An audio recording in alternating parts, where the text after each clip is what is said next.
Next question है 200 metre ऊंचाई के एक वॉच टावर से टावर के आधार के माध्यम से एक क्षैतिज रेखा में दो चट्टानों के अवनमन कोण 45 डिग्री और 30 डिग्री है। यदि चट्टान एक ही तरफ है तो उनके बीच की दूरी ज्ञात कीजिए। अब देखिए एक टावर है, ठीक है, और ये क्या है, बेस लाइन, ठीक है, ये मैं मिटा लेता हूँ उसको।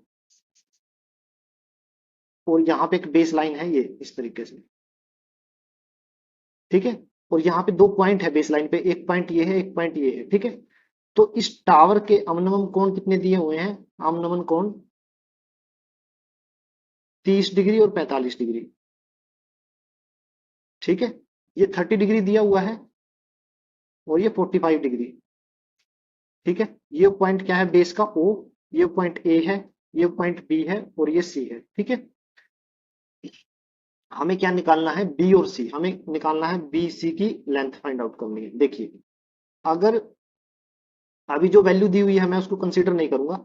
देखिए अगर मैं ट्रायंगल ए बी ओ में देखूं, ए बी ओ में देखूं तो एंगल कितना है? 30। तो बेस वैल्यू क्या होती है?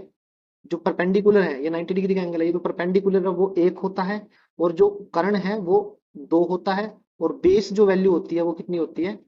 √3, ठीक है।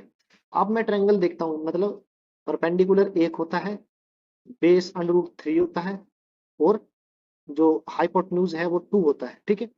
कब? जब एंगल 30 डिग्री हो, ठीक है। इन ट्रायंगल ए ओ सी में, ए ए ओ सी में या ए सी ओ में, ठीक है, एंगल कितना है? 45। अगर एंगल 45 हो और ये 90 डिग्री का एंगल है तो सामने वाला एंगल भी 45 होगा। और एक ट्रायंगल में दो एंगल अगर सेम है तो आमने सामने की भुजाएं भी बराबर होगी। तो यहाँ पे ओसी की लेंथ कितनी आ गई? 1 यूनिट।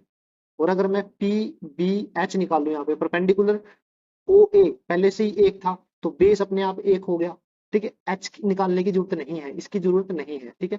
तो ओसी की वैल्यू क्या आ गई? 1, ठीक है। हमें बीसी की वैल्यू निकालनी है, तो जो बेस वैल्यू जो मैंने मानी है उसके अकॉर्डिंग बीसी की वैल्यू कितनी आई है हमारी? पूरी वैल्यू √3 थी, उसमें से 1 यूनिट घटा दिया, ये हमारा आंसर आ गया, ठीक है।